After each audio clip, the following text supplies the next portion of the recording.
उसमें बेसिकली हम लोगों ने रिप्रोडक्शन इन ऑर्गेनिज्म चैप्टर था जो आपका स्टार्ट करा था, ठीक है। तो उसमें मैंने कुछ आपको जो बताया था थोड़ा बहुत, हम एक बार यहाँ पे हल्का सा रिवाइज कर लेते हैं। जरा ध्यान से देखते जाओ अपनी स्क्रीन के ऊपर, मोबाइल लैपटॉप जो भी आपके पास है उसकी स्क्रीन पे ध्यान से देखो। स्टार्टिंग में हमने रिप्रोडक्शन का बेटा जनरल डेफिनेशन पढ़ा था, कौन कौन से एग्जाम्पल्स हैं वो पढ़े थे। रिप्रोडक्शन में 4 फेजेस मैंने आपको बताए थे, जिसमें जुवेनाइल, मैच्योरिटी, एजिंग, डेथ, ये 4 फेज थे। क्लियर। फिर उसके बाद ये डायग्रामेटिक क्वेश्चन था आपकी एनसीईआरटी में, ये हम लोगों ने डिस्कस भी कर लिया था लास्ट लेक्चर में। उसके बाद रिप्रोडक्शन का डेफिनेशन आप लोगों ने ध्यान में रखना है, रिप्रोडक्शन इंपॉर्टेंट क्यों है और कौन कौन से फैक्टर्स हैं जिनके ऊपर रिप्रोडक्शन डिपेंड करता है, और कितने तरह की रिप्रोडक्शन आपकी नेचर में होती है आपको पता होना चाहिए। 2 तरह की है बेटा, एसेक्सुअल एंड सेक्सुअल। डिपेंड करता है कि जो ऑर्गेनिज्म रिप्रोडक्शन में पार्टिसिपेट करेंगे वो कितने होंगे। अगर तो एक ऑर्गेनिज्म पार्टिसिपेट करता है तो ऑब्वियसली वो यूनिपेरेंटल है, तो उस केस में इट इज एसेक्सुअल। और अगर 2 पेरेंट्स का पार्टिसिपेशन होता है तो उस केस में वो बाई पेरेंटल है, तो उसको क्या नाम दिया जाता है, सेक्सुअल। डिफरेंस आप लोगों ने देखा था, ठीक है, इंपॉर्टेंट डिफरेंस है, क्वेश्चन जरूर आता है आपके एग्जाम्स में ये।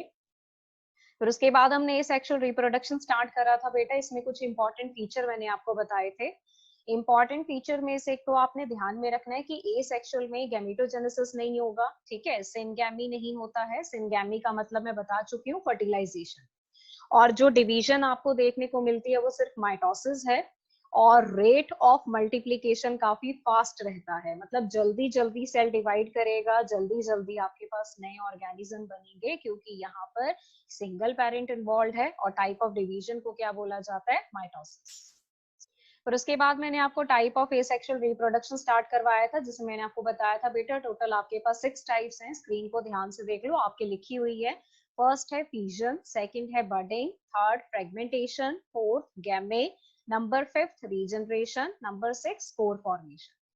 अब इन्हीं को हमने फर्दर आगे स्टार्ट करा था। तो बेटा सबसे पहले हमने फिजन देखा था। यहाँ पर फिजन में मैं आपको बता चुकी हूँ, जब पेरेंट बॉडी टूटेगी तो टूट के वो नई डॉटर्स बनाती है, नए इंडिविजुअल्स बनाती है, ठीक है।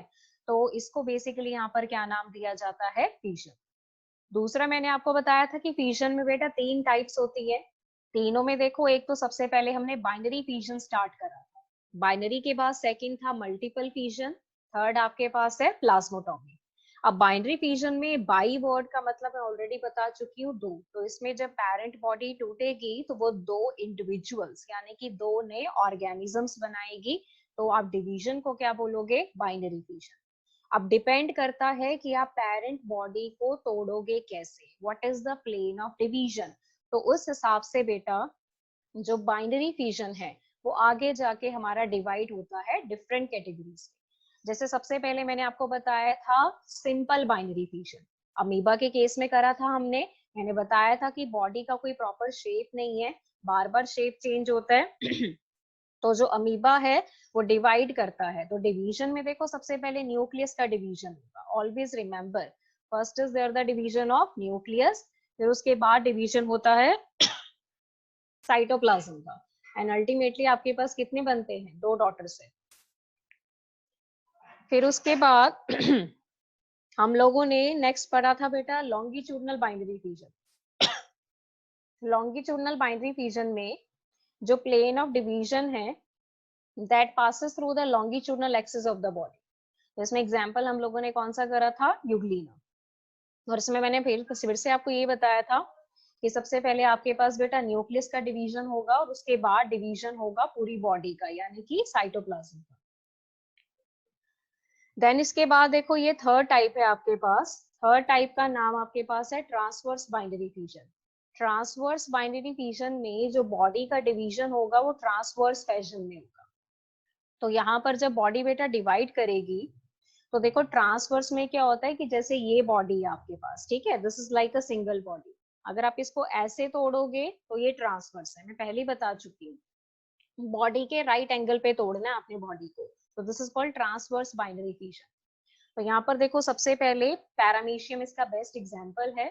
और बेटा पैरामीशियम में बाई न्यूक्लिएटेड कंडीशन है। बाई न्यूक्लिएटेड का मतलब 2 न्यूक्लियस, एक होता है स्मॉल साइज का माइक्रो न्यूक्लियस और एक बड़े साइज वाला मेगा न्यूक्लियस। जो बेटा मेगा न्यूक्लियस है वो ए माइटोटिकली डिवाइड करेगा।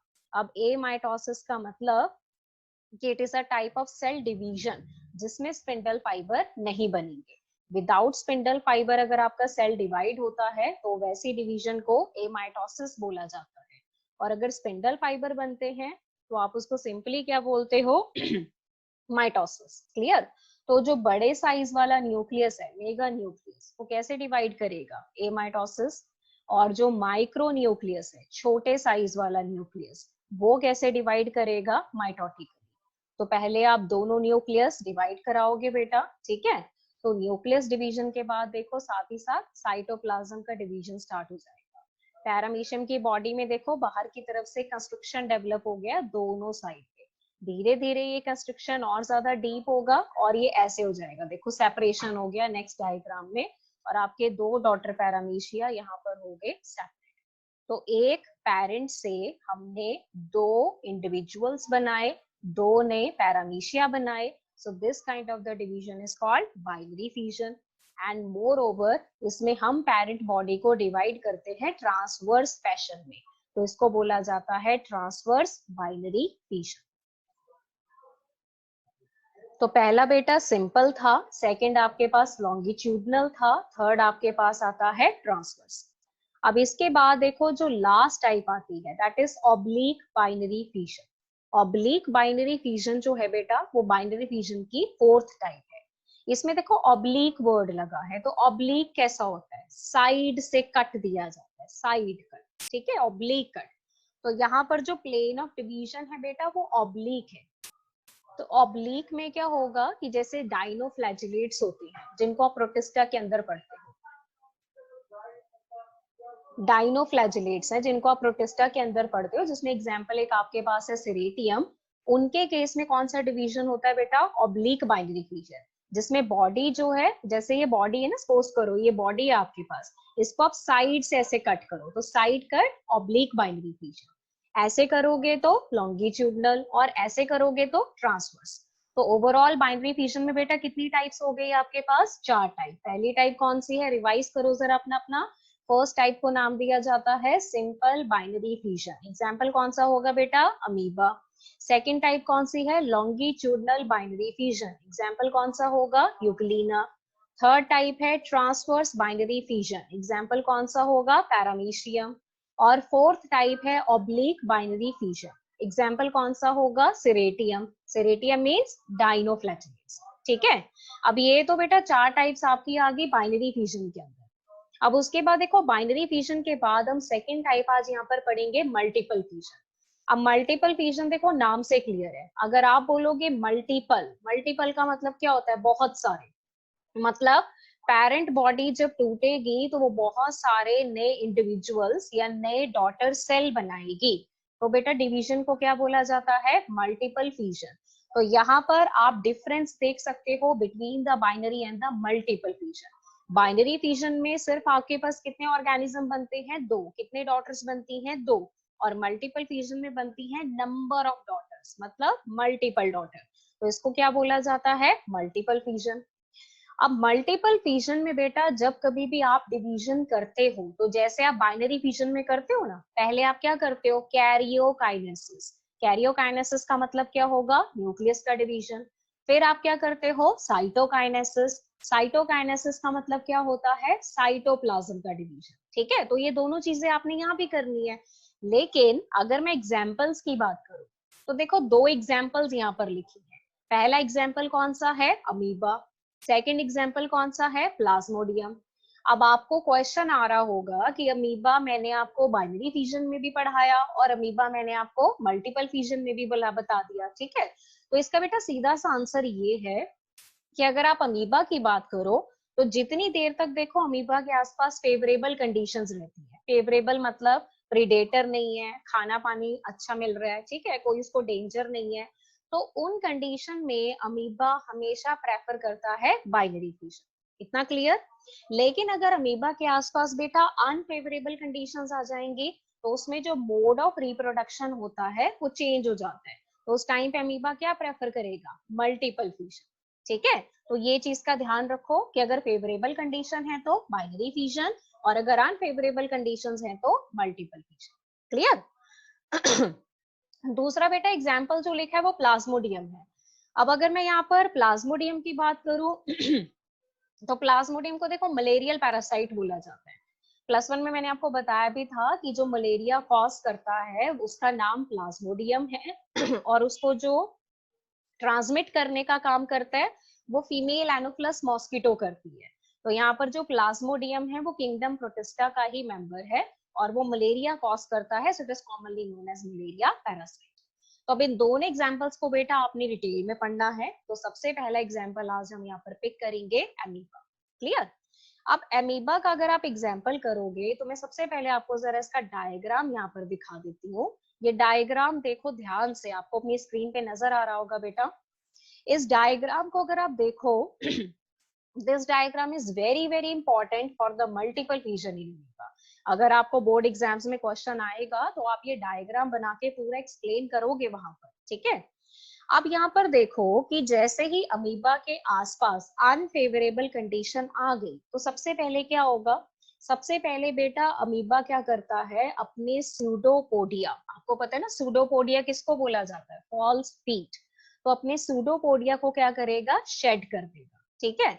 जैसे सूडोपोडिया शेड होंगे तो जो बेटा अमीबा है that will become round in shape. तो सबसे पहले तो वो अपनी शेप चेंज कर रहा है। क्या कर रहा है? सूडोपोडिया शेड कर देगा, सूडोपोडिया खत्म कर देगा और उसकी पूरी बॉडी कैसी हो जाएगी? राउंड हो जाएगी। Amoeba will become round in shape, सबसे पहला स्टेप। सेकंड क्या होगा? जैसे ही कहते हैं वो राउंड शेप का होगा तो इमीडिएट वो अपने अराउंड 3 वॉल्स की फॉर्मेशन करेगा। कितनी लेयर्स की फॉर्मेशन करेगा? 3, 1 2 3, ठीक है? एक outer layer, middle layer, inner layer, तीनों लेयर मिलके क्या बनाती है बेटा? Cyst wall. ध्यान से देखो जरा, अपनी स्क्रीन पे लिखा हुआ है सिस्ट वॉल।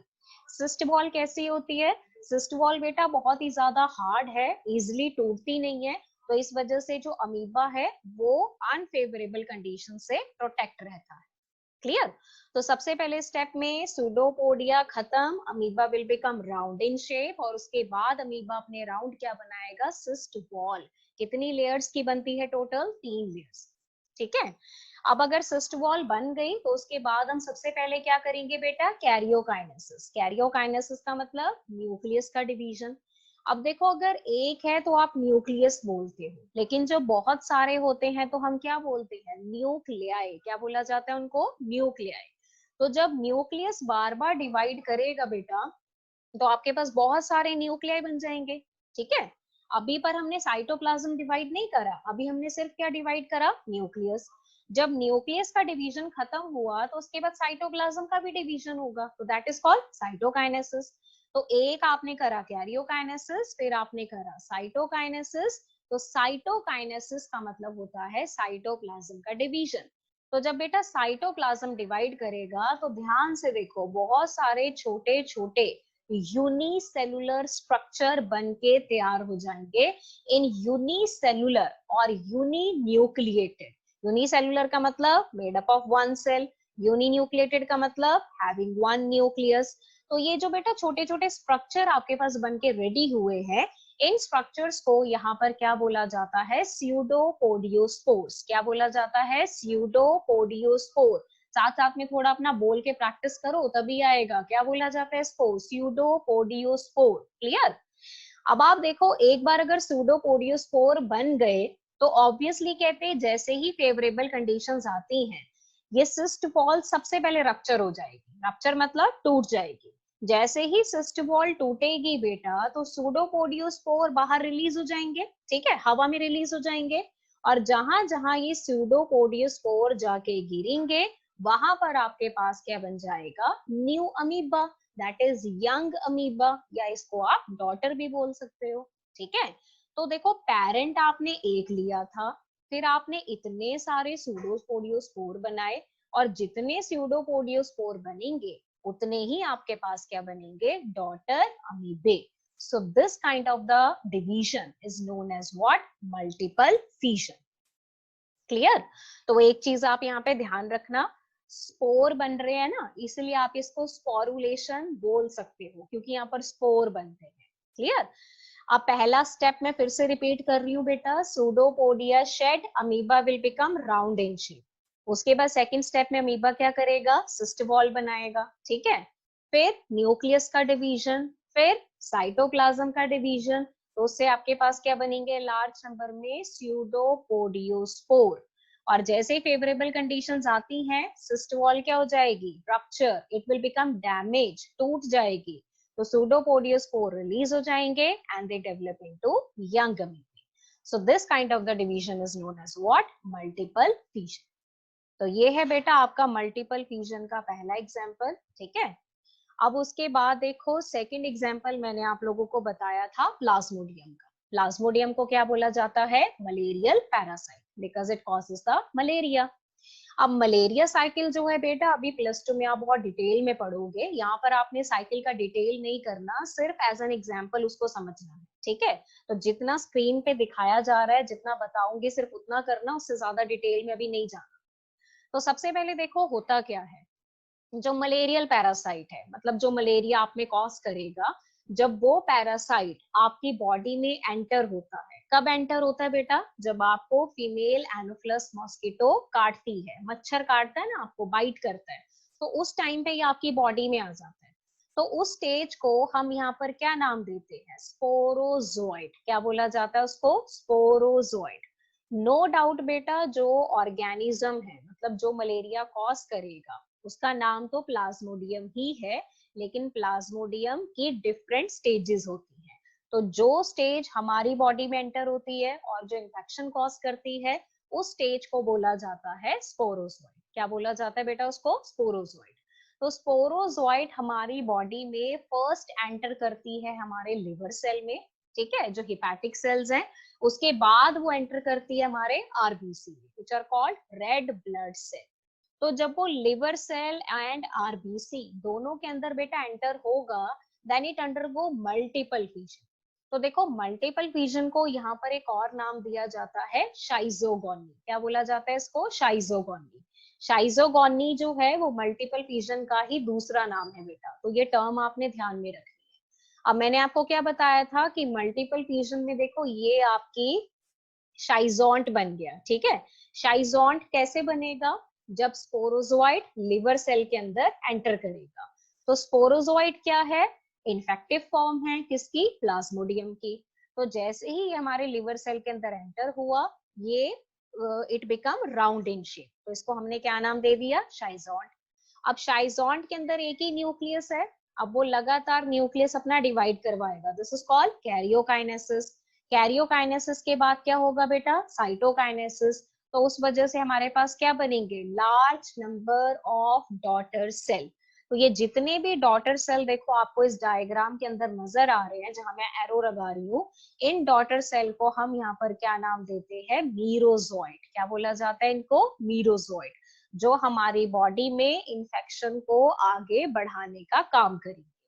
तो लिया हमने एक ही था, एक ही लिया था शाइजोड, ठीक है, एक लिया था पैरेंट, उसने डिवाइड करके इतने सारे डॉटर बना दिए, डॉटर को क्या बोला जाता है, merozoite. So this is again the example of multiple fission. तो बेटा मल्टीपल फिजन में आपने दो एग्जांपल्स करनी है, दोनों डिटेल में करनी है, उसमें से एक डिटेल में आपकी एनसीईआरटी में भी दी है, that is multiple fission in amoeba and second is multiple fission in Plasmodium. अब उसके बाद देखो नेक्स्ट जो आपके पास आता है, दैट इज प्लास नेक्स्ट जो टाइप आप लोगों के पास आती है बेटा, दैट इज प्लाज्मोटॉमी, ठीक है। मैंने आपको स्टार्टिंग में बताया था कि जो फिजन है वो 3 तरह का है, बाइनरी फिजन, मल्टीपल फिजन, प्लाज्मोटॉमी, ठीक है। अब आप ये देखो कि जो प्लाज्मोटॉमी का डायग्राम आपको बेटा स्क्रीन पे नजर आ रहा होगा, अगर आप इस डायग्राम को देखो तो प्लाज्मोटॉमी थोड़ा बहुत आपको मल्टीपल फिजन जैसा ही लगेगा, लेकिन दोनों में डिफरेंस है। अब डिफरेंस क्या है, ध्यान से सुनो। देखो प्लाज्मोटॉमी में जब पेरेंट बॉडी डिवाइड होगी तो बहुत सारे डॉटर्स बनाएगी, ठीक है। अब आप बोलोगे कि मल्टीपल फिजन में भी तो यही होता है कि पेरेंट बॉडी डिवाइड करके बहुत सारे डॉटर्स बनाती है, लेकिन बेटा फर्क है यहाँ पर। जब आप मल्टीपल फिजन करते हो, रिमेम्बर, जब आप मल्टीपल फिजन करते हो तो जो पेरेंट आप लेते हो वो पेरेंट यूनिन्यूक्लिएटेड होता है, यूनिन्यूक्लिएटेड का मतलब the parent body contain single nucleus. आप पहले उसका न्यूक्लियस डिवाइड कराते हो so that it become multi nucleated, ठीक है। फिर उसके बाद उसका साइटोप्लाज्म डिवाइड कराते हो, फिर वो टूटता है बहुत सारी डॉटर्स में, और जितनी भी डॉटर बेटा बनती हैं वो भी आगे कैसे बनती हैं, यूनी न्यूक्लिएटेड, मतलब all the daughter contain only single nucleus. ये आपने पढ़ा था ना। अब आप प्लाज्मोटॉमी का डायग्राम ध्यान से देखो। प्लाज्मोटॉमी के डायग्राम में जो पेरेंट बॉडी है क्या वो यूनी न्यूक्लिएटेड है? नहीं है। कैसी है? Multi nucleated. ये आपका पहला डिफरेंस हो गया कि प्लाज्मोटॉमी में पेरेंट बॉडी ऑलरेडी क्या होती है बेटा, मल्टी न्यूक्लिएटेड। पहले से क्या है, मल्टी न्यूक्लिएटेड। तो मतलब पेरेंट बॉडी में आप न्यूक्लियस का डिवीजन नहीं करोगे। समझ में आ गई ना मेरी बात। प्लाज्मोटॉमी में पेरेंट बॉडी ऑलरेडी क्या होती है, मल्टी न्यूक्लिएटेड। उसके पास पहले से ही क्या है, बहुत सारे न्यूक्लियाई। तो आप कैरियोकाइनेसिस यहाँ पर नहीं करोगे, आप सीधा बेटा यहाँ पर क्या करोगे, cytokinesis. What is cytokinesis? Division of cytoplasm. तो उससे क्या होगा कि आपके पास बहुत सारी डॉटर्स बनेंगी, और ये जितनी भी डॉटर बनेंगी ये भी कैसी बनेगी, मल्टी न्यूक्लिएटेड, ठीक है। मल्टीपल फिजन में जब डॉटर बनती है तो वो यूनी न्यूक्लिएटेड बनती है, लेकिन यहाँ पर कैसी बनती है, मल्टी न्यूक्लिएटेड। क्यों? क्योंकि पेरेंट क्या है, मल्टी न्यूक्लिएटेड। तो सपोज बेटा अगर पेरेंट के पास 1000 न्यूक्लियाई थे, तो जब वो बहुत सारी डॉटर में टूटा तो उसने अपने न्यूक्लियाई डॉटर को डिस्ट्रीब्यूट कर दिए। किसी डॉटर सेल को 50 मिल गए, किसी को 100 मिल गए, किसी को 300 मिल गए। तो ऐसे ऐसे रैंडम डिस्ट्रीब्यूशन होता है, इक्वल डिस्ट्रीब्यूशन नहीं होता है। और इसका बेटा बेस्ट एग्जांपल कौन सा होगा, ओपेलिना, ठीक है। और सेकंड एग्जांपल होगा pelomyxa which is also known as giant amoeba. और ये जो दोनों आप एग्जांपल पढ़ रहे हो बेटा, ये दोनों किसके मेंबर हैं, किंगडम प्रोटिस्टा, ठीक है। तो ये वाला हो गया फिजन का टाइप खत्म। तो पहला था हमारे पास बाइनरी फिजन, सेकंड हमारे पास था मल्टीपल फिजन, और थर्ड हमारे पास क्या था, प्लाज्मोटॉमी। प्लाज्मोटॉमी और मल्टीपल फिजन में बेटा डिफरेंस अगर क्लियर हो गया है तो थम्स अप भेजो जरा जल्दी से मुझे। अगर दोनों में डिफरेंस क्लियर हो गया है आपको, प्लाज्मोटॉमी एंड मल्टीपल फिजन में डिफरेंस क्लियर है सभी बच्चों को, रिएक्शन दो, फिर अपना थम्स अप करो अपनी स्क्रीन के ऊपर। और फिर भी अगर किसी बच्चे को डाउट आएगा तो चैट बॉक्स में लिख देना, ठीक है, मैं बाद में डिस्कस कर लूंगी।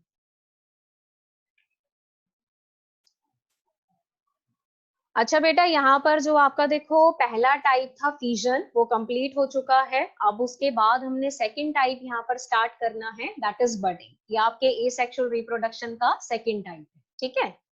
अभी इसमें क्या होगा, देखो बडिंग में क्या होता है कि जो हमारे पेरेंट बॉडी होती है ना बेटा, पेरेंट बॉडी जो हमारा ऑर्गेनिज्म होता है उसकी बॉडी के ऊपर ना एक बड बनती है। तो जैसी वो बड टूट के सेपरेट हो जाएगी, वो सेपरेट होने के बाद जहां पर भी वो बड गिरेगी वहां पर वो नया ऑर्गेनिज्म बना देगी। तो प्रोसेस को क्या नाम दिया जाता है, बड। क्लियर। और इसमें बेटा फर्स्ट एग्जाम्पल जो हम पढ़ेंगे वो ईस्ट का है। अब आपको पता है ना ईस्ट किसका मेंबर है, किंगडम फंजाई का। और ईस्ट की बॉडी कैसी होती है, यूनिसेलुलर, ठीक है। अब आप देखो जरा डायग्राम को ध्यान से, ये स्क्रीन पे आई होप सबको डायग्राम बिल्कुल क्लियर नजर आ रहा होगा। This is the diagram for the reproduction in case of yeast by budding. अब आप इस डायग्राम को अगर ध्यान से देखो बेटा तो ये ईस्ट है, आपके पास ईस्ट सेल है, ठीक है। न्यूक्लियस नजर आ रहा है, बॉडी नजर आ रही है। अब धीरे धीरे क्या हुआ कि इसकी बॉडी के ऊपर देखो एक छोटी सी बड डेवलप हो गई। अगर डायग्राम में सबको क्लियर नजर आ रहा है तो आप देख सकते हो बॉडी के ऊपर एक बड बन चुकी है, ठीक है। जैसे बेटा बड बनेगी, इमीडिएट ईस्ट के अंदर जो न्यूक्लियस होगा वो डिवाइड करना स्टार्ट कर देगा। Nucleus undergo division. तो उससे क्या होंगे, हमारे पास दो न्यूक्लियाई आ जाएंगे। एक न्यूक्लियाई जो होगा बेटा वो पेरेंट बॉडी के अंदर रहेगा, और दूसरा न्यूक्लियाई आप भेज दोगे बड के अंदर, ठीक है। एक न्यूक्लियाई पेरेंट बॉडी में, दूसरा न्यूक्लियाई गया बड के अंदर। जैसे ही बड के अंदर न्यूक्लियाई गया तो बड क्या हो गई, मैच्योर हो गई। तो जो मैच्योर बड है बेटा वो पेरेंट बॉडी से क्या होती है, सेपरेट होती है, टूट जाती है। जैसे ये टूटेगी तो ये जमीन पे गिरेगी, ठीक है। तो जहां पर भी ये बड गिरेगी वहां पर आपके पास क्या बनेगा, न्यू ऑर्गेनिज्म। तो बेटा मेथड को क्या नाम दिया जाता है, बडिंग, ठीक है। अब सम टाइम क्या होता है ना कि ईस्ट में जो बड बनती है वो सेपरेट नहीं होती, सम टाइम ऐसा होता है, तो वो भी आप केस एक बार सुन लो। सम टाइम क्या होता है बेटा, जो बड बनती है वो सेपरेट नहीं होती है, तो उसमें क्या होगा कि उसी के ऊपर एक और बड बन जाएगी, ठीक है।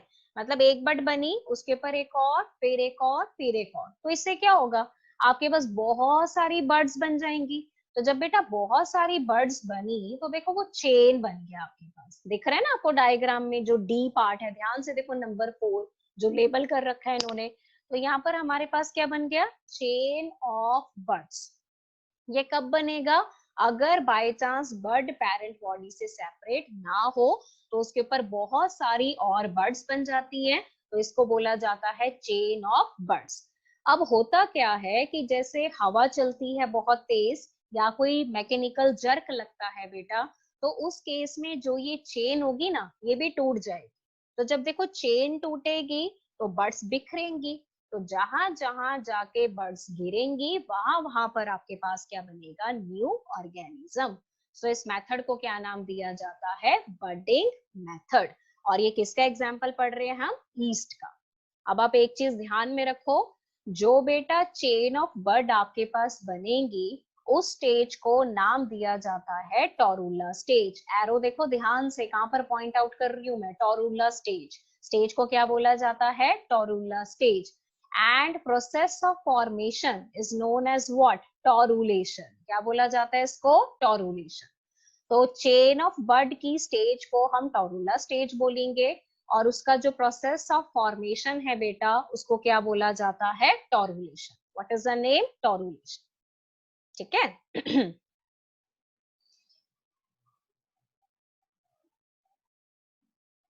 तो ये बेटा आप लोगों के पास मेथड था बडिंग का, जिसमें हमने पहला एग्जांपल यहाँ पर पढ़ा था ईस्ट का।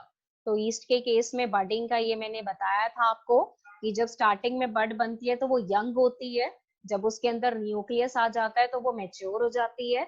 मैच्योर बर्ड्स जनरली कहते हैं पेरेंट बॉडी से सेपरेट हो जाएगी, और सेपरेट होके हमारे पास क्या बनाती है, न्यू ऑर्गेन्स।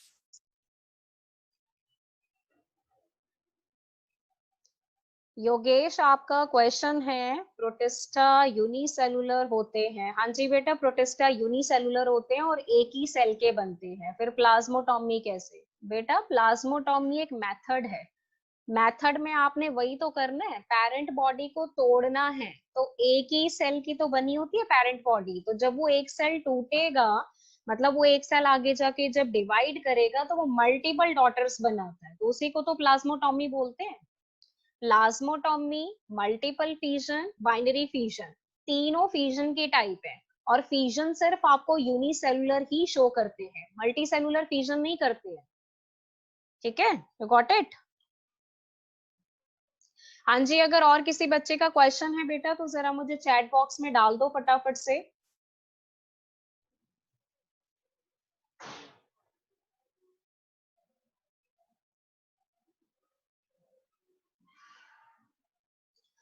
अच्छा, ये वाला जो मेथड हमने पढ़ा था ये हमने पढ़ा था ईस्ट के केस में, ठीक है। अभी ईस्ट के बाद देखो जो नेक्स्ट हम लोगों ने करना है यहाँ पर, ये देखो सामने स्क्रीन पे ध्यान से देखो जरा। बडिंग के केस में बेटा जो हम एनिमल्स में पढ़ेंगे ना, अभी हमने ईस्ट में पढ़ा था, अब हम एनिमल्स में पढ़ेंगे। एनिमल्स में देखो दो तरह की बडिंग होती है, या तो कहते हैं जो बड है वो एनिमल की बॉडी के ऊपर बनेगा, या फिर बड एनिमल की बॉडी के अंदर बनेगा, सीधी सी बात है। देखो ऊपर बनेगा तो वो मतलब बाहर से हमें दिखाई देगा, तो हम उसे क्या बोलेंगे, एक्सटर्नल बडिंग। एक्सटर्नल मतलब बाहर। अगर वो बड बॉडी के अंदर बन रहा है बेटा तो अंदर वाला बड आपको दिखाई नहीं देता, तो उस टाइप को क्या बोला जाता है, इंटरनल बडिंग, ठीक है।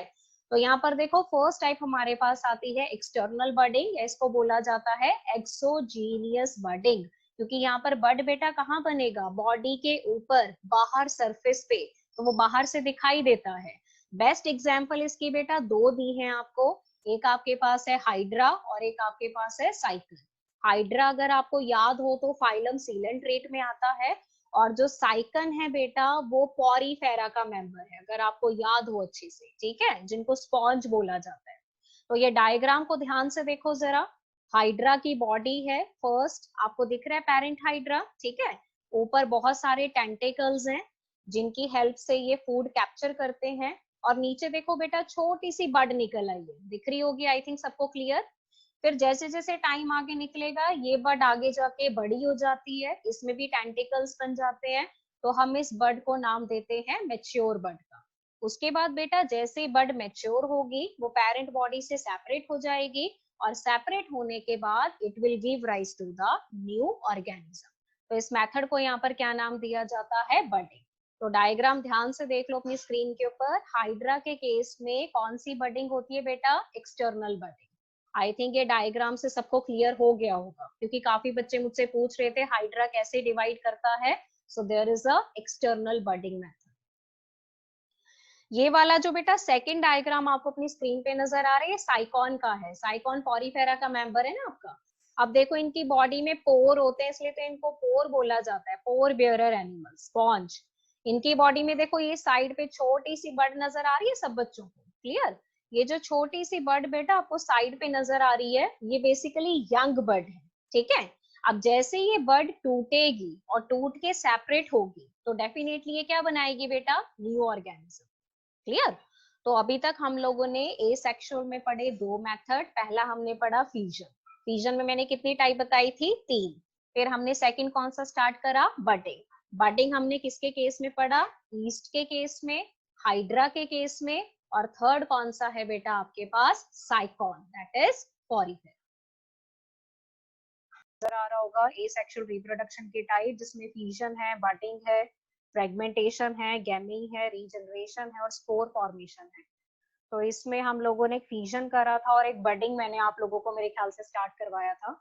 तो बेटा यहाँ पर देखो अभी फ्यूजन में मैंने टाइप्स आपको बताई थी, बाइनरी, मल्टीपल एंड प्लाज्मोटोमी, ठीक है। और उनकी भी फर्दर सब टाइप्स थी जो हमने डिस्कस करी थी विद एग्जांपल। और अब उसके बाद हमने स्टार्ट करा था आपका बाइनरी फ्यूजन के बारे में। तो बाइनरी फ्यूजन में देखो बेटा, एक तो सबसे पहले मैंने आप लोगों को बताया था, सॉरी, बडिंग के बारे में। तो बडिंग में एक तो मैंने बताया था कि बॉडी के ऊपर बड बनती है जो बॉडी से सेपरेट हो जाएगी and it will give rise to the new organism, ठीक है। तो मेथड को आप बडिंग बोलते हो। तो इसमें हमने जो पहला एग्जाम्पल करा था वो ईस्ट का करा था बेटा। अगर आपको याद हो, ये डायग्राम मैंने बताया था आपको कि ईस्ट की बॉडी के ऊपर एक आउटग्रोथ बनती है जिसको बड बोला जाता है। उस टाइम पे उसका न्यूक्लियस डिवाइड करता है so that one nucleus can enter into the bud, clear. And thus there is a formation of chain of bud. Sometime तो ये होता है कि एक ही बड बनती है और विद द टाइम वो पेरेंट बॉडी से टूट के सेपरेट होके न्यू ऑर्गेनिज्म बनाएगी। और बहुत बार ऐसा होता है कि आपके पास बर्ड सेपरेट नहीं होती है तो उसके ऊपर और भी बहुत सारी बर्ड्स बन जाती है। तो हमारे पास एक्चुअल में यहाँ पर बनता है चेन ऑफ बर्ड्स। तो इस स्टेज को मैंने बताया था टोरूला नाम दिया जाता है बेटा। और इसका जो प्रोसेस ऑफ फॉर्मेशन है उसको टोरुलेशन बोला जाता है, क्लियर। उसके बाद बेटा लास्ट लेक्चर यूट्यूब पे आज अपलोड हो जाएगा शाम को 3 या 4 बजे तक, तो आप चेक कर लेना, बॉटनी एंड जोलॉजी दोनों का। उसके बाद बेटा हमने बडिंग पढ़ा था एनिमल्स के केस में। मैंने आपको बताया था कि एनिमल्स में देखो बडिंग में एक तो एक्सटर्नल बडिंग है। एक्सटर्नल बडिंग में अगर आपको याद हो तो हमने डायग्राम ये देखा था हाइड्रा का, ठीक है। और हाइड्रा में मैंने बताया था कि जो बड बनती है जैसे उसमें टेंटिकल्स वगैरह डेवलप होंगे वो मेच्योर हो जाएगी और वो टूट के पेरेंट बॉडी से सेपरेट होके न्यू ऑर्गेनिज्म बनाएगी। एक हमने एग्जाम्पल पढ़ा था हाइड्रा का। अब इसमें जो बड बनती है वो बॉडी के बाहर बन रही है, ऊपर बन रही है, जो बाहर से आपको विजिबल है। तो बेटा ऐसी बडिंग को एक्सटर्नल बडिंग बोला जाता है या फिर उसको बोला जाता है एक्सोजीनियस। एक्सोजीनियस का मतलब जिसकी आउट ग्रोथ हो, जो बाहर की तरफ ग्रो करे और जो आपको बिल्कुल क्लियर नजर आ जाए, क्लियर। तो this kind of the budding is called external. फिर उसके बाद हमने सेकंड एग्जांपल, अगर आपको याद हो तो मैंने साइकॉन का बताया था आपको, जो पॉरीफेरा का मेंबर है। अगर आप इसकी बॉडी देखो तो पोरस बॉडी होती है बेटा, बॉडी के ऊपर बहुत सारे पोर्स होते हैं। और अगर आप डायग्राम को ध्यान से देखो तो देखो साइड पे एक छोटी सी बड आपको नजर आ रही है जहां पर मैंने एरो रखा हुआ है। ये बड बेसिकली पेरेंट बॉडी के ऊपर ग्रो कर चुकी है। अब जैसे ये बड बेटा बॉडी से सेपरेट होके कहीं पर भी सबस्ट्रेटम पे गिरेगी तो वहां पर it will grow into a new साइकॉन, it will grow into a new organism. अब जो बडिंग आप हाइड्रा में पढ़ोगे और जो आप साइकन में पढ़ोगे, दोनों के केस में देखो जो बड है वो बॉडी के ऊपर और बाहर की तरफ ग्रो कर रही है, जो बाहर से आपको विजिबल है। तो ऐसी बडिंग को क्या बोला जाता है? External budding. एक्सटर्नल के बाद बेटा इसमें नेक्स्ट हम लोगों ने पढ़ना है इंटरनल बडिंग के बारे में। इंटरनल बडिंग को एंडोजीनियस भी बोला जाता है। एंडो का मतलब होता है अंदर, जीनियस दैट इज ग्रोथ, मतलब जो बड है वो बॉडी के अंदर ही ग्रो करेगी, बॉडी के अंदर ही बनेगी। तो ऐसी बडिंग को क्या बोला जाता है? Internal budding. अब इसका जो बेस्ट एग्जाम्पल है बेटा वो आप स्पॉन्जिला के केस में पढ़ोगे, जिसको फ्रेश वाटर स्पॉन्ज बोला जाता है। ठीक है, ये भी पॉरीफेरा का ही मेंबर है, लेकिन इसके केस में बड कहाँ बनती है? बॉडी के अंदर।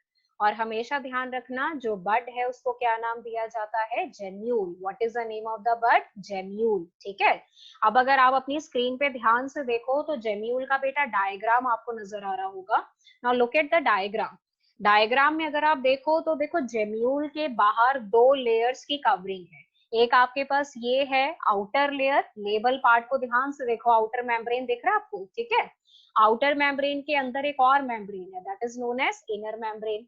अब अगर आप आउटर और इनर मेम्ब्रेन के बीच में देखो तो ये बहुत सारे स्पिक्यूल्स आपको नजर आएंगे। स्पिक्यूल्स जो होते हैं बेटा वो कांटे जैसे होते हैं, जैसे रोज प्लांट में कांटे लगे होते हैं ना, वैसे पॉरीफेरा के केस में भी ऐसे स्पिक्यूल्स होते हैं जो प्रोटेक्शन के लिए बेसिकली। अब आप सबसे अंदर की तरफ आ जाओ, यहाँ देखो सेंटर में आपको बहुत छोटे छोटे सेल नजर आ रहे होंगे। ये जितने भी सेल आपके पास हैं बेटा, ये सभी सेल को कोलेक्टिवली नाम दिया जाता है आर्कियोसाइट्स। क्या बोला जाता है इनको? आर्कियोसाइट्स। अब आर्कियोसाइट्स का इंपॉर्टेंट फीचर क्या है? बेसिकली बेटा जो आर्कियोसाइट्स होते हैं ना वो टोटीपोटेंट सेल्स होते हैं। टोटीपोटेंट का मतलब होता है कि the cell has the capacity to form the whole new organism. जो सेल है वो नया ऑर्गेनिज्म पूरा बना सकता है, सिर्फ अकेला एक सेल। तो इस वजह से ये सेल हैं आर्कियोसाइट्स। अब आप टॉप पे देखो, आपको एक ओपनिंग नजर आ रही होगी। This opening is known as the micropyle. ठीक है, अब जब तक ऑर्गेनिज्म के बाहर अनफेवरेबल कंडीशन बनी रहेंगी बेटा, तब तक ये माइक्रोपाइल बंद रहता है। ठीक है, और जैसे ही उसके आसपास फेवरेबल कंडीशन आ जाती है, सबसे पहले जो ये माइक्रोपाइल है खुल जाता है। ये खुलेगा बेटा तो क्या होगा? वन बाय वन करके आर्कियोसाइट बाहर निकलने स्टार्ट हो जाएंगे। तो जैसे ही आर्कियोसाइट बॉडी से बाहर निकल के आ गए पानी में, then they will grow to form a new organism, and that is known as what? Spongilla. तो इंटरनल बडिंग के केस में आप एग्जाम्पल करोगे स्पॉन्जिला का, जो बड बॉडी के अंदर बनेगी उसको नाम दिया जाता है जेम्यूल। और जेम्यूल में जो सेल प्रेजेंट होते हैं उन सेल को क्या बोला जाता है? आर्कियोसाइट। आर्कियोसाइट का फंक्शन क्या है? They can form the new organism, ये नया ऑर्गेनिज्म बनाते हैं। तो ये आपके पास एग्जाम्पल आता है इंटरनल बडिंग। अब इंटरनल बडिंग के बाद जो अगली स्लाइड बेटा आपको अपने फोन पे दिख रही होगी स्क्रीन पे, अब ये वाली टाइप ना आपको सब्जेक्टिव पेपर में क्वेश्चन बहुत ही कम पूछा जाता है, या यूं बोलो आएगा नहीं, लेकिन मल्टीपल चॉइस क्वेश्चन जरूर आते हैं इस टॉपिक के ऊपर। और ये भी आपके पास एक बडिंग की टाइप है बेटा, जिसको स्ट्रॉबिलेशन बोला जाता है। देखो बडिंग में आप जनरली क्या बोलते हो कि बॉडी के ऊपर बड बनी, बड सेपरेट हुई, बड ने नया ऑर्गेनिज्म बना दिया। ठीक है, मतलब आप नया ऑर्गेनिज्म बना रहे हो। लेकिन यहाँ पर स्ट्रॉबिलेशन में ज्यादातर हम क्या देखेंगे कि बॉडी में नए सेगमेंट्स बनते हैं। पूरी बॉडी नहीं बनती, पूरा ऑर्गेनिज्म नहीं बन रहा, बॉडी में सेगमेंट्स बन रहे हैं। तो सेगमेंट का जो फॉर्मेशन है उस प्रोसेस को हम क्या बोलते हैं? स्ट्रॉबिलेशन। क्या बोला जाता है उसको? स्ट्रॉबिलेशन। तो इसका बेस्ट एग्जांपल है बेटा, आप टेप वॉर्म का ले सकते हो। टेप वॉर्म आप लोगों ने प्लैटीहेलमिन्थस में पढ़ा था, जिनको फ्लैट वॉर्म्स बोला जाता है।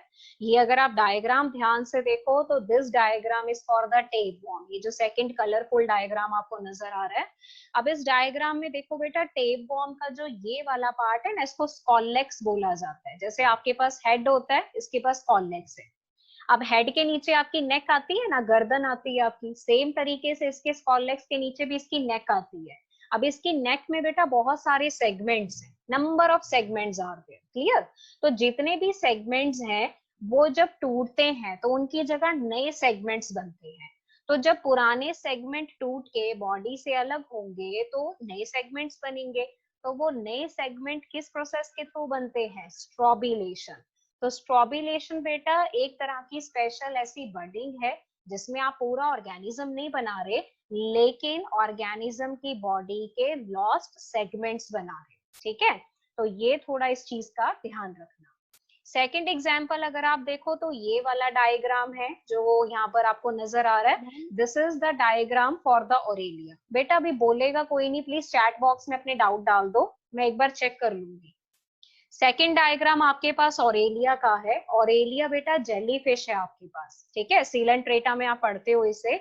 ऑरेलिया की बॉडी में अगर आप देखो तो ये बेसिकली आप लोगों के पास है लार्वल स्टेज। ठीक है, इस लार्वे के बॉडी में देखो बहुत सारे छोटे छोटे सेगमेंट्स आपको नजर आ रहे होंगे। इन सेगमेंट्स को नाम दिया जाता है इफायरा। अगर आप अपनी स्क्रीन को ध्यान से देखो तो यहाँ पर लिखा हुआ है आपके पास इफायरा। ठीक है, लार्वे के सेगमेंट्स को क्या बोला जाता है? इफायरा। अब जैसे ये सेगमेंट टूट के बॉडी से अलग हुआ तो इस सेगमेंट ने आगे जाके एक नया ऑर्गेनिज्म बना दिया। तो देखो एक एग्जाम्पल तो ऐसी है बेटा जिसमें आप सिर्फ नए सेगमेंट बनाओगे, तो उसमें हम एग्जाम्पल देते हैं टेप वॉर्म का। और एक एग्जाम्पल है ऑरेलिया का, जिसमें सेगमेंट टूटेगा तो वही सेगमेंट आगे जाके नई जेलीफिश बनाएगा। तो ये दोनों तरह की जो बडिंग की एग्जाम्पल है, ये स्पेशल टाइप ऑफ बडिंग्स हैं जिनके लिए हम स्पेशल टर्म यूज करते हैं स्ट्रॉबिलेशन। तो स्ट्रॉबिलेशन का पहला एग्जाम्पल आपके पास है टेप वॉर्म, और सेकेंड एग्जाम्पल आपके पास आता है Aurelia which is known as jellyfish.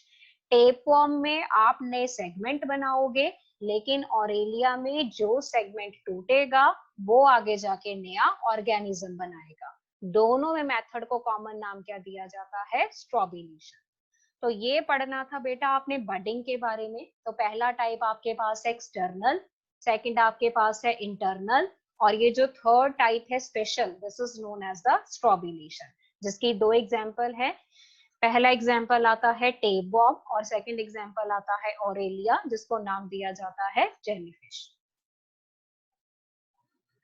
अब उसके बाद बेटा थर्ड मेथड आता है एसेक्सुअल रिप्रोडक्शन में। थर्ड मेथड को नाम दिया जाता है फ्रेगमेंटेशन।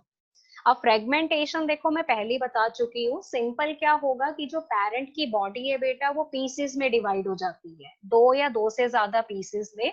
तो जो पीसेस होते हैं बेटा उनको फ्रेगमेंट्स बोला जाता है। ठीक है, फिर उसके बाद क्या होगा कि जो हर फ्रेगमेंट है वो आगे जाके एक नया इंडिविजुअल बनाएगा। तो जैसे आपने बॉडी को 10 पीसेस में डिवाइड किया तो उन्होंने आगे जाके 10 नए ऑर्गेनिज्म बना दिए। Very simple.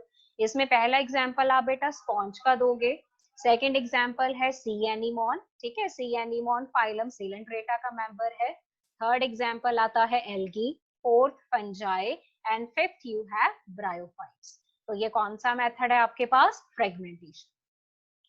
फ्रेगमेंटेशन के बाद बेटा जो फोर्थ मेथड आपको अपनी स्क्रीन पे नजर आ रहा है दैट इज कॉल्ड गैमे। ठीक है, अब ध्यान रखो गैमे। अब अगर आपको याद हो तो आपने +1 में जब प्लांट किंगडम पढ़ा था तो उसमें आपने ब्रायोफाइट्स पढ़े होंगे। ब्रायोफाइट्स में आपको पता है थैलस होता है। ठीक है, अब अगर आप अपने फोन की स्क्रीन देखो तो ये डायग्राम बहुत क्लियर आपको नजर आ रहा होगा। ये बेसिकली बेटा थैलस का ही डायग्राम है। ठीक है, आप इनमें से कोई भी डायग्राम देखो, आपको दोनों ही डायग्राम्स में, दोनों ही पिक्चर में छोटे छोटे बेटा कप शेप स्ट्रक्चर नजर आ रहे होंगे गोल गोल से। आई होप ये सारे बच्चों को क्लियर नजर आ रहे होंगे। एरो देखो मैं कहाँ पे लेके जा रही हूँ, दिस इज 1, सेकेंड, फिर ये थर्ड, फिर ये फोर्थ। ठीक है, इस वाले डायग्राम में भी फर्स्ट, सेकेंड, थर्ड, फोर्थ, ये छोटे छोटे गोल गोल से स्ट्रक्चर आपको नजर आ रहे होंगे थैलस के ऊपर। क्लियर? इन सभी स्ट्रक्चर को बेटा गैमे बोला जाता है। क्या बोला जाता है इनको? गैमे। ठीक है, इसमें बताते हैं कि जो हमारे पास ब्रायोफाइट्स होते हैं, ब्रायोफाइट्स जो आप प्लांट्स में पढ़ते हो, उनका एक कॉमन एग्जाम्पल हम यहाँ पर लेते हैं बेटा मार्केंशिया। ठीक है, मार्केंशिया में अगर हम उसका थैलस यहाँ पर देखें तो थैलस में देखो बेटा आपको ये छोटे छोटे जो गोल गोल स्ट्रक्चर नजर आ रहे हैं ना कप शेप, इनको क्या बोला जाता है? गैमे। तो इसमें ये बताया जाता है कि मार्केंशिया के केस में male plant and female plant आपके पास अलग है। बेटा माइक अपना म्यूट कर लो प्लीज। मार्केंशिया के केस में मेल और फीमेल प्लांट अलग है, तो सपोज ये आपका मेल थैलस हो गया, ये आपका फीमेल थैलस हो गया, ठीक है।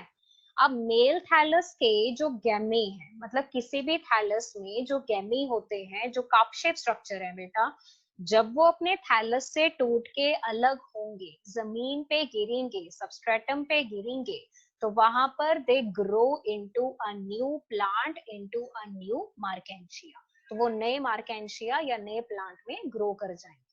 तो सिंपली आपने ध्यान रखना है कि गैमी क्या होते हैं बेटा, गैमी होते हैं प्रोपेग्यूल्स। क्यों? क्योंकि वो प्रोपेगेशन करते हैं। अब आप बोलोगे प्रोपेगेशन क्या होता है? प्रोपेगेशन का मतलब होता है आगे चल के नए ऑर्गेनिज्म बनाना, तो वही तो बना रहे हैं हम लोग, ठीक है। तो ये कप शेप स्ट्रक्चर है जो आपको थैलस में नजर आते हैं। जब ये अपने पेरेंट बॉडी से सेपरेट होंगे, डिटैच होंगे, तो ये आगे जाके आपके पास क्या बनाएंगे? New organism. तो ये बेटा आपके पास फोर्थ मेथड है which is known as the gemmae. तो पहला मेथड आपने पढ़ा था फिजन, सेकंड मेथड आपने पढ़ा बडिंग, थर्ड मेथड आपके पास है फ्रेगमेंटेशन, फोर्थ मेथड आता है गैमी। अब उसके बाद बेटा अगर हम आ जाए नेक्स्ट टाइप पे, इसका नाम है रीजेनरेशन, ठीक है। अब मैं एक चीज यहाँ पर क्लियर कर दूं, रीजेनरेशन एंड फ्रेगमेंटेशन दोनों डिफरेंट है, सेम नहीं है। एक चीज का आपने ध्यान रखना है, फ्रेगमेंटेशन में आप अगर बॉडी को पीसेस में डिवाइड करते हो तो हर पीस नया ऑर्गेनिज्म बनाता है, इतना आपको क्लियर है। लेकिन रीजनरेशन का मतलब होता है किसी चीज को वापस बनाना। अब इसमें आप पूरी बॉडी भी बना सकते हो, बॉडी का कोई लॉस्ट पार्ट भी बना सकते हो, इवन आप टिश्यू भी बना सकते हो। तो it is totally different from the fragmentation. Clear? तो रीजनरेशन का मतलब होता है कि सपोज अगर बॉडी में कहीं इंजुरी हुई है, कहीं चोट लगी है, तो वहां पर टिश्यू या स्किन रीग्रो कर जाती है, दैट इज कॉल्ड रीजनरेशन। ये जो बेटा फिनोमिना है इसको डिस्कवर्ड किया था इब्राहम ट्रेम्बले ने, किसमें करा था? हाइड्रा में। अब ये लाइन इंपॉर्टेंट है, मल्टीपल चॉइस में पूछी जाती है। रीजनरेशन बेटा आपके पास होती है दो तरह की। एक आपके पास बेटा चैट बॉक्स के आंसर्स ना मैं लास्ट में दूंगी आपको, पहले लेक्चर क्लियर कर देते हैं, आप अपने क्वेश्चन लिखते जाओ, कोई प्रॉब्लम नहीं है। रीजनरेशन बेटा दो तरह की होती है, एक आपके पास है मॉर्फोलेक्सिस और एक होती है एपीमॉर्फोसिस। अब देखो मॉर्फोलेक्सिस और एपीमॉर्फोसिस में क्या डिफरेंस है। मॉर्फोलेक्सिस में पहला वर्ड क्या लिखा है? मॉर्फो। अब मॉर्फो का मतलब क्या होता है? आप पढ़ते हो ना morphology of plant, morphology of animal. Morphology का मतलब होता है पूरा आउटर एक्सटर्नल स्ट्रक्चर, पूरी बॉडी। क्लियर? तो मॉर्फोलेक्सिस में क्या होगा कि पूरी बॉडी हम बना सकते हैं फ्रॉम अ स्मॉल फ्रेगमेंट। बस आपने मॉर्फो वर्ड याद रखना है, उससे आपको पता लग जाएगा होल बॉडी। तो होल बॉडी जब आपकी स्मॉल चीज से या स्मॉल फ्रेगमेंट से ग्रो करेगी, तो मेथड को यहाँ पर क्या नाम दिया जाता है? मॉर्फोलेक्सिस। पहला एग्जांपल है स्पॉन्ज, सेकंड एग्जांपल है hydra, third example planaria and fourth example is starfish. उसके बाद आता है बेटा एपीमॉर्फोसिस। अब देखो मॉर्फोलेक्सिस में तो आपने पूरी बॉडी ग्रो कर ली, पूरा ऑर्गेनिज्म बना दिया, ठीक है। तो जब हम एपीमॉर्फोसिस पढ़ेंगे तो डेफिनेटली उसमें पूरी बॉडी तो नहीं आएगी, क्योंकि वो तो आप ऑलरेडी पढ़ चुके हो। तो एपीमॉर्फोसिस में क्या होगा कि अगर आप अपनी बॉडी का कोई भी लॉस्ट पार्ट वापस बना सकते हो, it is the replacement of lost body part. सिर्फ एक पार्ट बनेगा, हल्का सा कोई टिश्यू बनेगा, लेकिन पूरा ऑर्गेनिज्म नहीं बनेगा। जहां पूरा ऑर्गेनिज्म बनेगा उसको बेटा मॉर्फोलेक्सिस बोला जाता है, और जहां पर सिर्फ आपका लॉस्ट पार्ट बनेगा उसको क्या बोला जाता है? एपीमॉर्फोसिस। अब आप ये देखो कि जो एपीमॉर्फोसिस है बेटा उसकी फर्दर दो टाइप्स है, ठीक है। एक टाइप है जिसको रिपेयरेटिव बोला जाता है और एक टाइप है जिसको रिस्टोरेटिव बोला जाता है। रिपेयरेटिव में वर्ड आता है रिपेयर। अब रिपेयर कब आप करते हो? रिपेयर हम तब करते हैं जब कोई चीज डैमेज हो जाती है, खराब हो जाती है, टूट जाती है, ठीक है, तब हम उसकी रिपेयर करते हैं ना, समझ रहे हो। तो रिपेयरेटिव रीजनरेशन में क्या होगा कि जो आपका डैमेज टिश्यू है, सिर्फ डैमेज टिश्यू, यहाँ पर बेटा ऑर्गन की बात नहीं हो रही, ऑर्गन सिस्टम की बात नहीं हो रही, मैं किसकी बात कर रही हूँ? डैमेज टिश्यू की। जब आप सिर्फ डैमेज टिश्यू बना सकते हो वापस, तो ऐसी रीजनरेशन को क्या बोला जाता है? रिपेयरेटिव रीजनरेशन। एग्जाम्पल कौन सा आएगा? Human liver. अब लिवर के पास कैपेसिटी होती है कि अगर उसका थोड़ा बहुत पार्ट डैमेज हो गया है तो वो रीजनरेट हो सकता है, लेकिन पूरा का पूरा लिवर रीजनरेट नहीं हो सकता है, ये दिमाग में रखना। फिर आता है बेटा रीस्टोरेटिव। रीस्टोरेटिव का मतलब होता है पूरा का पूरा वापस बना लो, समझ रहे हो, पूरा का पूरा वापस। तो इसमें जो भी बॉडी का पार्ट इंजर्ड हुआ या डैमेज हुआ, वो पूरा पार्ट आपने वापस बना लिया, रीडेवलप कर लिया। तो इसमें बेटा जो बेस्ट एग्जाम्पल है वो एक लिजर्ड की टेल है। आपको पता है छिपकली के केस में जब उसकी टेल टूट जाती है, ब्रेक कर जाती है, डैमेज हो जाती है, तो उसकी टेल रीग्रो करती है, तो वो क्या है? रीजनरेशन। स्टारफिश के केस में आपको पता है 5 आर्म्स होती हैं, तभी उसको स्टारफिश बोला जाता है। 5 में से अगर कोई एक आर्म उसकी एक्सीडेंटली टूट गई, डैमेज हो गई, तो वो अपनी उस एक आर्म को वापस भी ग्रो कर सकता है। तो आप इसमें क्या कर रहे हो? सिर्फ जो इंजर्ड बॉडी पार्ट है उसको वापस बना रहे हो। तो इंजर्ड बॉडी पार्ट पूरा का पूरा वापस बन रहा है, तो आपने इसको बोला रिस्टोरेटिव। लेकिन अगर आपके पास सिर्फ बेटा डैमेज टिश्यू बन रहा है, सिर्फ डैमेज टिश्यू, पूरा का पूरा ऑर्गन नहीं बनेगा, तो उसको क्या बोलेंगे? रिपेयरेटिव। ठीक है। तो एक आपके पास रीजनरेशन में पहली टाइप मैंने आपको बताई मॉर्फोलेक्सिस, जिसमें आप पूरा का पूरा नया ऑर्गेनिज्म बनाओगे। एक मैंने आपको बताई एपिमॉर्फोसिस, जिसमें आप सिर्फ बॉडी का लॉस्ट पार्ट बनाओगे। तो ये वाली स्लाइड बेटा आप ध्यान से पढ़ लेना, क्योंकि रीजनरेशन थोड़ा इंपॉर्टेंट टॉपिक है, एमसीक्यूज बहुत आते हैं इसके। अब उसके बाद देखो ये डायग्रामेटिक प्रेजेंटेशन है, पढ़ तो आपने लिया, सिर्फ डायग्रामेटिकली आपको समझाया गया कि ये मेरे पास है पेरेंट प्लेनेरिया। ठीक है, प्लेनेरिया यानी कि फ्लैटवॉर्म। मैंने उसकी बॉडी को 3 पीसेस में डिवाइड कर दिया, हर पीस आगे जाके डेवलप हो गया न्यू प्लेनेरिया में। तो आप इसको फ्रेगमेंटेशन से ज्यादा रीजनरेशन बोलो, बिकॉज ये एक तरीके का आपके पास मल्टी सेलुलर ऑर्गेनिज्म है। हाइड्रा के केस में भी देखो मैंने उसकी बॉडी को क्या करा, ऐसे कट करके 2 पार्ट्स में डिवाइड कर दिया। अब ऊपर वाला पार्ट भी पूरा ग्रो हो गया, नीचे वाला पार्ट भी ग्रो हो गया, तो आपके पास यहाँ पर क्या बन गए? 2 नए adult hydra. So this is the method for regeneration.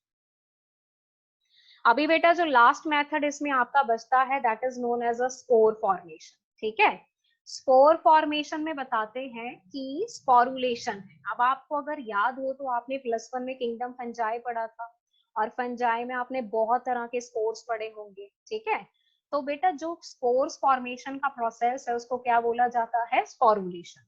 Sporulation mean spore formation. तो स्पोर जो होते हैं बेटा वो होते क्या हैं? बेसिकली वो सिंगल सेल्ड होते हैं, एक ही सेल के बने हैं। उनके अराउंड वॉल होती है, कवरिंग होती है, विच मे बी थिक और थिन, तो इसलिए इनको क्या बोला जाता है? प्रोपेग्यूल। अच्छा, प्रोपेग्यूल वर्ड का मतलब मैं बता दूं, प्रोपेग्यूल का मतलब होता है जो प्रोपेगेशन करेगा। एंड प्रोपेगेशन का मतलब क्या होता है बेटा? फॉर्मेशन ऑफ न्यू ऑर्गेनिज्म, आगे चल के आप नए ऑर्गेनिज्म बनाओगे। तो स्पोर फॉर्मेशन का जो मेथड है बेटा वो मोनेरा, एल्गी, फंजाई, इन तीनों में बहुत कॉमनली यूज होता है। ठीक है, अगर आप अपनी स्क्रीन को ध्यान से देखो तो यहाँ पर 5 तरह के स्पोर्स आपको नजर आ रहे हैं, जो आप ऑलरेडी फंजाई में बहुत डिटेल में पढ़ चुके हो। पहला बेटा आपके पास है जूस्पोर, सेकंड आता है कॉनिडिया, थर्ड है क्लेमाइडोस्पोर, फोर्थ है oidia, and number 5th is sporangiospore. Total 5 तरह के स्पोर्स हो गए ना। नंबर 1 कौन सा है? Zoospore, number 2 conidia, number 3 chlamydospore, number 4 oidia, and number 5 sporangiospore. तो ये पांचों के नाम, पांचों के फीचर आपने बहुत अच्छे से याद करने हैं अलोंग विद देयर एग्जाम्पल। तो इसमें बेटा जो सबसे पहला आपके पास आता है वो जू स्पोर है। देखो यहाँ पर वर्ड क्या लगा है? जू। तो जू वर्ड आप किसके लिए यूज करते हो? एनिमल के लिए करते हो ना। आप जू में जाते तो जू में आप एनिमल्स ही तो रखते हो। अब एनिमल्स का मोस्ट इंपॉर्टेंट फीचर क्या होता है? कि they can locomote. Plant locomote थोड़ी कर पाते हैं, लेकिन एनिमल करते हैं ना लोकोमोट, क्योंकि आपके पास लिम्स हैं लोकोमोशन के लिए। ठीक है, तो इन स्पोर्स को बेटा जू स्पोर क्यों बोला जाता है? क्योंकि ये स्पोर आपके पास मोटाइल है। मोटाइल का मतलब दे कैन मूव। क्यों? क्योंकि इनके पास फ्लैजेला प्रेजेंट है, और ये बनते हैं एक सैक के अंदर। So this sac is known as zoosporangium. तो ज़ूस्पोरेंजियम के अंदर बनते हैं बहुत सारे स्पोर। अगर आप इन स्पोर को ध्यान से देखो तो ये बाईफ्लैजिलेटेड हैं क्योंकि सबके पास है flagella, so they can move, they can motile, ठीक है। और अगर आप सराउंडिंग में देखो तो बेटा वॉल इनमें होती नहीं है जनरली। एग्जाम्पल एक आपके पास है क्लेमाइडोमोनास, एक है यूलोथ्रेक्स एंड फाइकोमाइसिटीज। कोई भी एक एग्जाम्पल आप अच्छे से याद कर लो अगर ज्यादा नहीं होती है, ठीक है, एक एक एग्जाम्पल याद करना जरूरी है इसमें। उसके बाद बेटा सेकंड आता है क्लेमाइडोस्पोर। क्लेमाइडोस्पोर, अब आप ध्यान में रखो कि ये वाले जो स्पोर्स होते हैं बेटा ये थिक वॉल्ड होते हैं। इनकी वॉल कैसी होती है, बहुत ज्यादा थिक होती है। अगर आप डायग्राम में देखो क्लेमाइडोस्पोर का तो देखो ये बहुत ही थिक वॉल्ड आपको वैसे भी क्लियर कट नजर आ रहे हैं। ये बेटा इंटर कैलोरी भी हो सकते हैं। इंटर कैलोरी का मतलब ऐसे बीच में भी बन सकते हैं और हो सकता है कि ये ब्रांच की टिप में भी बने। तो they may be intercalary. Intercalary का मतलब कि ब्रांच के बीच में भी है या फिर ये आपको ब्रांच के टिप में भी नजर आएंगे। अब थिक वॉल्ड हैं क्योंकि इनके अंदर बहुत सारा स्टोर फूड मटेरियल है। तो जैसे ही बेटा हवा चलती है, कोई मैकेनिकल डैमेज होता है तो ये स्पोर टूटेंगे, बिखरेंगे और जहां जहां ये स्पोर गिरेंगे वहां वहां पर आपके पास बनेगा न्यू ऑर्गेनिज्म। तो इसका एक एग्जाम्पल आपके पास है बेटा राइजोपस, सेकंड एग्जाम्पल है एगेरिकस। अगेन दोनों मेंबर हैं आपके फंजाई के। अगर आपने +1 में फंजाई अच्छे से पढ़ा है तो आपको बिल्कुल भी दिक्कत नहीं आएगी इसमें, क्योंकि ये बहुत फेमिलियर चीजें हैं जो आप पढ़ रहे हैं। थर्ड आपके पास आता है बेटा ओइडिया। अगर आप डायग्राम में देखो तो ये फर्स्ट डायग्राम ओइडिया का है, सेकंड डायग्राम क्लेमाइडोस्पोर्स का है और तीसरा जो डायग्राम है बेटा ये भी क्लेमाइडोस्पोर का ही है, ठीक है। तो आप फर्स्ट डायग्राम पे आ जाओ जरा, जिसके नीचे ओइडिया लिखा है। अब आप देखो कि ओइडिया हमेशा टिप के टर्मिनल पे आपको नजर आते हैं, ऐसे टूट के बन रहे हैं ना, देखो 1 2 3 4। और इनकी जो वॉल होती है बेटा वो बहुत ही पतली होती है, क्लियर। और ये भी वही सेम काम होगा कि जैसे हवा चलेगी, जर्क लगेगा तो ये जितने भी ऑइडिया हैं ये सब बिखर जाते हैं। तो जहां जहां ये ऑइडिया जाके गिरेंगे वहां वहां पर आपके पास बनेगा न्यू ऑर्गेनिज्म। तो एक आपके पास है जूस्पोर, सेकंड आपके पास है क्लेमाइडोस्पोर, थर्ड आपके पास आते हैं ऑइडिया। नंबर फोर्थ जो बेटा आपको स्क्रीन पे नजर आ रहा है वो कॉनिडिया है। और कॉनिडिया मुझे लगता है कि सब बच्चों को बहुत अच्छे से पता होगा कि पेनिसिलियम के केस में आप कॉनिडिया के बारे में पढ़ते हो। अब आप देखो डायग्राम में जो ये ब्रांच आपको नजर आती है, इस ब्रांच को क्या बोला जाता है, कॉनिडियोफोर, ठीक है। कॉनिडियोफोर के टिप में देखो बंच आपको नजर आ रहा है, ऐसे पूरा बंच बना हुआ है, ठीक है। इन बंच को क्या बोला जाता है, these are called conidia. Branch को क्या बोला जाता है, कॉनिडियोफोर। ब्रांच की टिप में क्या प्रेजेंट है बेटा, कॉनिडिया। तो जैसे ही हवा चलती है, एयर करंट आता है, तो ये कॉनिडिया आपके बिखर जाएंगे और जहां जहां पर ये कॉनिडिया जाके गिरेंगे वहां पर आप लोगों के पास बनेगा न्यू ऑर्गेनिज्म, क्लियर। तो कॉनिडिया बेसिकली बेटा नॉन मोटाइल स्पोर है। मोटाइल देखो आपके पास सिर्फ एक ही है, आपने ध्यान में रखना है जूस्पोर, उसके अलावा कोई भी मोटाइल नहीं है, ये हमेशा ध्यान में रखो। और ये स्पेशल ब्रांचेस के ऊपर बनते हैं जिनको कॉनिडिया बोला जाता है, ठीक है। तो कॉनिडिया के ऊपर छोटे छोटे स्पोर्स आपको नजर आते हैं विच आर कॉल्ड कॉनिडिया, जो चेन की फॉर्म में होते हैं। और इसका बेस्ट एग्जांपल आपके पास क्या होगा, Penicillium, that is a fungi. अब इसके बाद बेटा जो लास्ट इसमें आता है वो स्पोरेंजियोस्पोर है। स्पोरेंजियोस्पोर तो आप लोगों ने फंजाई में बहुत डिटेल में पढ़ा होगा, ठीक है, मैम ने आपको पढ़ाया भी था। स्पोरेंजियोस्पोर्स जो है बेटा वो भी नॉन मोटाइल स्पोर्स है। नॉन मोटाइल में फिर से बोल रही हूँ बेटा, प्लीज माइक म्यूट करो। नॉन मोटाइल में कोई फ्लैजेला कुछ भी नहीं है, तो नॉन मोटाइल माना जाता है। मोटाइल सिर्फ एक है, मैं पहले ही बता चुकी हूँ। और ये जितने भी नॉन मोटाइल स्पोर्स हैं बेटा ये स्पेशल एक सैक होता है which is round in shape, उसके अंदर बनते हैं, ठीक है। उस सैक को यहाँ पर क्या बोला जाता है, स्पोरेंजिया। क्या बोला जाता है उस सैक को, स्पोरेंजिया। अब अगर आप डायग्राम को देखो, जो पहला डायग्राम है देखो ये म्यूकोर का डायग्राम है फंजाई का, ठीक है, फंजाई का मेंबर है ये। इसमें देखो ये सैक नजर आ रहा है आपको, टिप पे एक राउंड सा, इसको बोलते हैं स्पोरेंजियम, बड़ा सा, ठीक है। अब उसके अंदर देखो येलो कलर के, पीले रंग के बेटा छोटे छोटे स्पोर आपको नजर आ रहे होंगे। आई होप सब बच्चों को क्लियर दिख रहा होगा। इन स्पोर को यहाँ पर बोला जाता है स्पोरेंजियोस्पोर। क्या बोला जाता है इनको? स्पोरेंजियोस्पोर। अब आप सेकंड डायग्राम ध्यान से देखो। सेकंड डायग्राम में क्या हो रहा है कि जो स्पोरेंजियम की वॉल है बेटा वो टूट गई। देखो यहाँ से वॉल टूट रही है ना स्पोरेंजियम की। अब जैसे ही वॉल टूट रही है तो देखो बाहर को क्या निकल रहे हैं? स्पोर निकल रहे हैं। तो हवा की वजह से बेटा ये स्पोर बिखर जाते हैं। तो जहां जहां ये स्पोर जाके गिरेंगे वहां वहां आपके पास ग्रो कर जाएगा न्यू मेंबर ऑफ फंजाई और न्यू ऑर्गेनिज्म। क्लियर? तो ये वाले मेथड को नाम दिया जाता है स्पोरेंजियोस्पोर। तो स्पोर फॉर्मेशन में पहला मेथड आपने कौन सा पढ़ा था? पहला स्पोर कौन सा था? जूस्पोरेंजियम। सेकंड हमने कौन सा पढ़ा था? क्लेमाइडोस्पोर। थर्ड हमने कौन सा पढ़ा था? Oidia. Fourth conidia. Number fifth sporangiospore. Clear बेटा? तो यहाँ पर ये इतना आज आप लोगों ने करना था। तो यहाँ पर आपके पास एसेक्सुअल रिप्रोडक्शन की टाइप्स हो गई खत्म। तो एक बार ध्यान से देख लो, एसेक्सुअल की रिप्रोडक्शन के टाइप्स में जो पहली टाइप मैंने आप लोगों को बताई थी दैट वाज फिजन। स्लाइड को ध्यान से देखो। नंबर 1 टाइप आपके पास था fission, second budding, third fragmentation, fourth गैमे, fifth regeneration, sixth spore formation. तो इसी के साथ बेटा जो एसेक्सुअल रिप्रोडक्शन का टॉपिक है वो आप लोगों का हो गया यहाँ पर फिनिश। तो इसको आप एक बार अच्छे से अपना पढ़ लेना, ठीक है? और जो भी डाउट्स वगैरह होंगे